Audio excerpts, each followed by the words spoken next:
trabalhar aqui no lugar dela. Espero estar trazendo algo bem interessante para nós refletirmos. O título é muito bonito, Gratidão. E eu, na semana retrasada que dei palestra, eu informei errado, porque eu ainda não sabia. O livro adotado para esse ano é Vibrações de Paz, de Hermãs do Foro. Vibrações de Paz em Família. Nós temos aqui o livro. Ele são 3 livros dela juntos. São 3 livros que têm lições muito bonitas, porque elas trazem mensagens curtas, mas com muito conteúdo. E hoje nós vamos estudar uma delas. O meu é ainda um livro antigo, que é pequenininho assim, que chama-se Lições para o Alto Amor. Então está dentro desse livro Vibrações. Então, ela também se baseia, assim como o livro do ano passado, Fonte Viva, outros Palavras de Vida Eterna, numa passagem do Evangelho. O Evangelho que ela escolhe é Lucas, capítulo 17, versículo 15. E diz assim: E um deles, vendo que estava são, voltou glorificando a Deus em voz alta. Então, fui pesquisar para ver como, pelo texto, a gente pode entender o porquê ela escolhe essa passagem. Essa passagem, que é o capítulo 17, o título dele são Advertências de Jesus. Jesus conversava com seus discípulos, ensinando a palavra, a forma de ser, a forma de estar no mundo, os valores, tudo que a gente sabe como que foi a trajetória dele trazer a missão dele, né? Não só com as palavras, também com as ações. Mas nesse caso ele está alertando para correção fraternal, poder da fé, servir com humildade. Tem outros, mas o nosso aqui é o caso dos 10 leprosos. Não é uma lição que a gente costuma ouvir muito aqui no centro, pelo menos. Mas para nós, como diz a Priscila, que convidou todo mundo que quiser participar e começar a estudar a doutrina, às segundas-feiras, à tarde ou à noite, a gente vai estudando todas essas passagens com um pouco mais de profundidade. Então, nesse momento, Jesus está se encaminhando para Jerusalém e ele encontra uma vila. Ele está passando lá pelo vilarejo e tem um grupo de 10 homens que estão separados, porque eles são leprosos. Os leprosos não podiam conviver com a sociedade, com as pessoas, eles tinham que ficar isolados. E eles também não se aproximam muito de Jesus, mas eles clamam, eles falam: misericórdia, Jesus, misericórdia, por favor, nos ajude, nos cure. E Jesus olha para eles e fala: sim, sigam o caminho, vão procurar os sacerdotes. Então, já é um pouco intrigante essa fala de Jesus. Os sacerdotes eram os judeus, que eram aqueles que poderiam dizer quem estava são ou não para poder viver dentro de uma cidade. Então os leprosos podiam procurá-los e eles iam estabelecer quem podia ir ou não. Então mas por que Jesus pede para eles caminharem para conversar com os sacerdotes? Então nós vamos vendo aqui na lição que eu vou contando. Os leprosos vão e obedecem, vão caminhando lá para a direção, para encontrar os sacerdotes. De repente estão todos curados, mas um percebe que está curado. Olha, os outros também. Mas o que percebe, que olha para ele e se vê curado, ele não procura os sacerdotes. Ele volta para falar com Jesus. Ele está tão emocionado, ele se joga aos pés de Jesus e agradece Jesus pela bênção que ele recebeu. E ele agradece louvando a Deus, agradecendo a Deus e agradecendo então que Jesus fez com ele. Ele falou, e Jesus fala: a sua fé que curou você, agora siga. Então, como que Hermância, a partir dessa história, ela dá o título da lição dela de gratidão. A gente vê que o leproso que se salva, que consegue voltar e agradecer, ele está dizendo gratidão. Mas aqui na lição, ela tem vários aspectos. Eu não vou propriamente estabelecer a mesma ordem que ela fez, não por nada, é porque eu não sou muito de ler, eu vou falando, não, fica à vontade, acontece, não tem problema. Nós vamos pensar assim. Primeiro, Jesus olha para os leprosos que são excluídos da sociedade e ele está dando advertência para os seus, dando os exemplos para os seus discípulos. O que ele está falando? Que não se pode fazer diferença com ninguém. Todos somos filhos de Deus, todos somos amados, todos temos que ter a correção fraternal. É um dos títulos aqui. Então, ele não olha para os leprosos e começa a questionar, mas você é quem é? Quem é? Como é o seu nome? O que você fez? Por que você acha que você é assim? Não sei o quê. Qual é a tua religião? Quantos anos você tem? Casado, separado? Isso, aquilo? Ele simplesmente doa imediatamente o amor para esses homens. Ele dá o caminho para esses homens.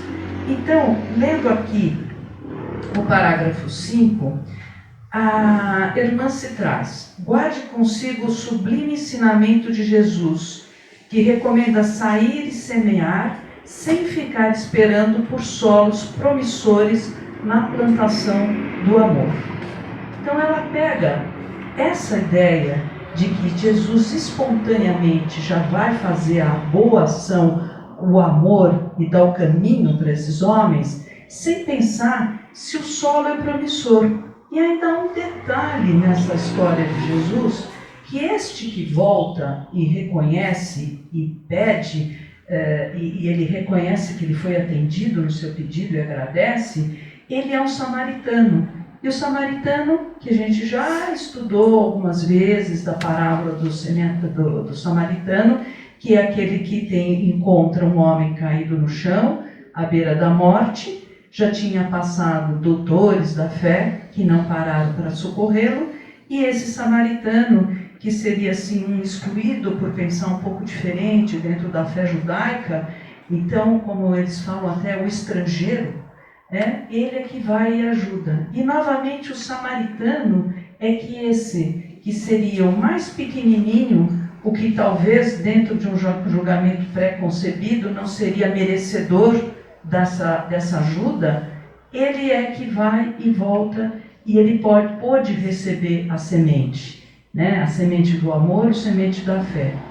Aqui, aprofundando mais na história, trazendo com a Hermance, a gente vai percebendo que a Hermance faz um paralelo de que, na verdade, o que o curou é o caminho. E o caminho, como uma metáfora, que o caminho é a consciência da fé.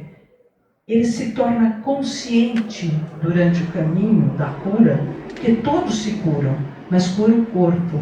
Mas quem cura a alma, cura o espírito, é esse que volta. Ele toma consciência da fé, consciência da grandeza de Deus, do que pode ser feito quando ele também faz o caminho dele. E a irmã aqui traz para nós que esse caminho, o caminho da fé, não é um caminho fácil.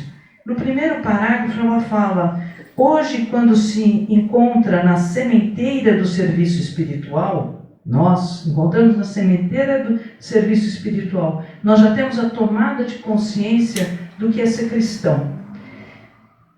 Ajustado a vários deveres, destaca dificuldades na tarefa que antes pareciam não existir. Quando a gente toma consciência do qual é o nosso lugar, o nosso papel dentro do cristianismo, dentro de buscar o bem, fazer o bem e olhar para o nosso próximo, nós vamos ter dificuldades que nós não tínhamos, porque nós não estávamos com essa preocupação. Provavelmente, podemos pôr assim, nosso olhar é um olhar que atravessa o outro, não olha para o outro, não é empático. Eu não estou de fato com o outro, eu estou com o outro, mas eu não estou entendendo, preocupado, ouvindo e também me vigiando, porque aqui ela também fala, vigia o pensamento e lembre do começo das suas lições, das nossas lições espirituais. quando nós começamos, como é um mundo que vai se abrindo com outro conceito, com outros valores, valores tão maiores, aonde nós temos que exercitar tantas coisas, exercitar a nossa humildade,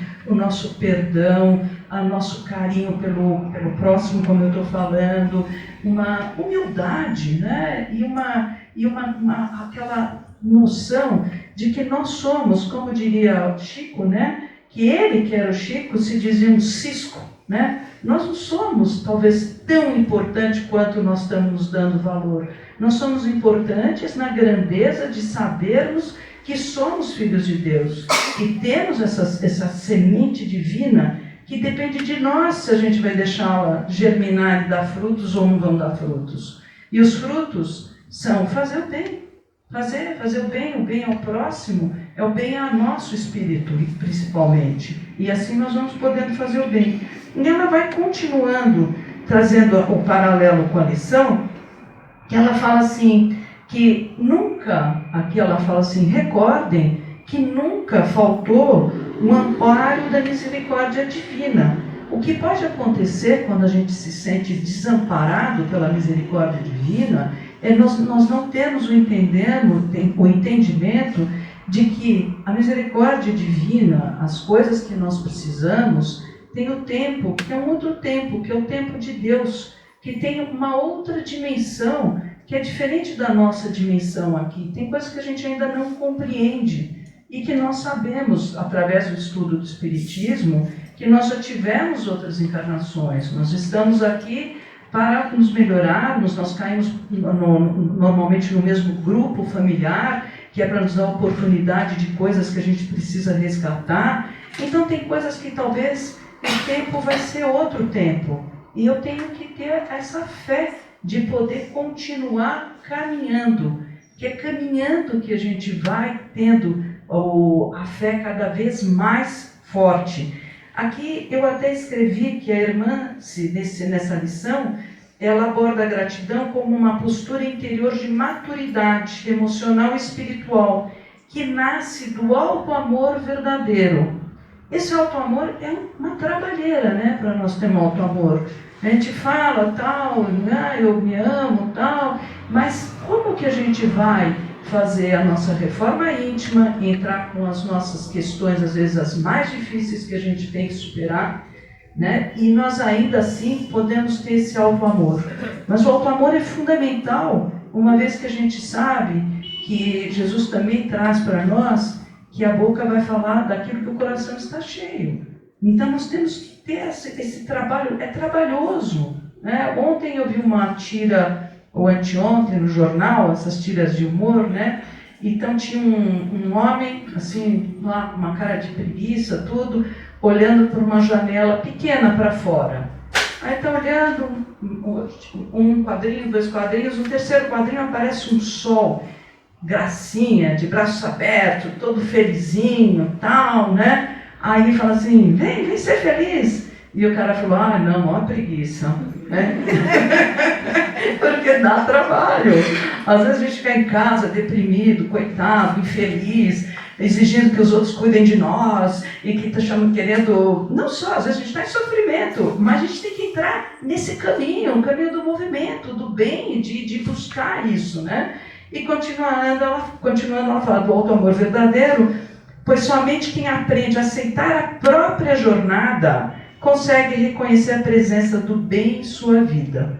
Então é a própria jornada, nós temos que seguir a nossa jornada, nós temos que ir em busca, que é esse caminho. E o que eu acho maravilhosamente bem pensado, é que os 10 se saram, os 10 se curam, mas quem é que vai curar o próprio espírito, vai curar essa relação maior, que compreende, a gente usaria, né, cai a ficha, deu insight, não importa, mas esse é então a gente vê nessa proporção que é uma busca difícil, mas é uma busca possível, né? Fazer essa pergunta, eu sou aquele que vou fazer como assim, eu vou começar a questionar quem é quem eu vou ajudar, onde vou semear ou não, e quando for comigo, eu tiver que passar por uma bancada de investigação quem eu sou, isso, aquilo, imaginar que eu estou aqui em contato com os espíritos, estamos, e eles falam, deixa eu avaliar a Adriana, vamos ver como é que é, é isso, é aquilo, é A, é B, é C.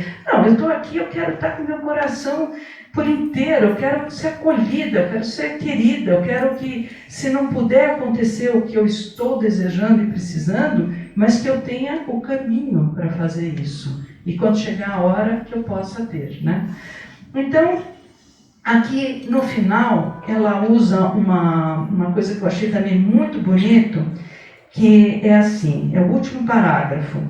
No dicionário da alma, né, essa atitude que ela fala, que é a atitude quando eu consigo não ficar julgando o outro porque eu já estou num estágio um pouco melhor, então eu lembrar das dificuldades que eu tive, que eu fico vigiando o meu pensamento, vigiando as minhas atitudes, que eu não esqueço de valorizar o meu presente.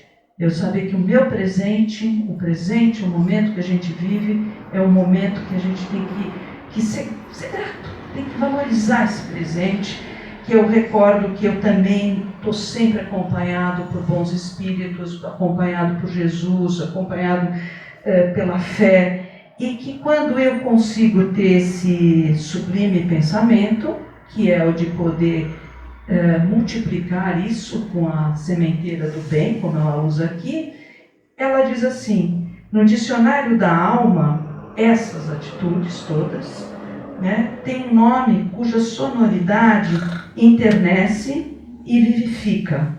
Isso é o nome gratidão. E como a gente começou já a falar da irmãs trazendo da maturidade da alma, eu fiquei pensando, né, e coloquei aqui, o que é uma alma que a gente pode saber que tomou consciência espiritual, já consegue interpretar a vida dessa forma espiritualmente.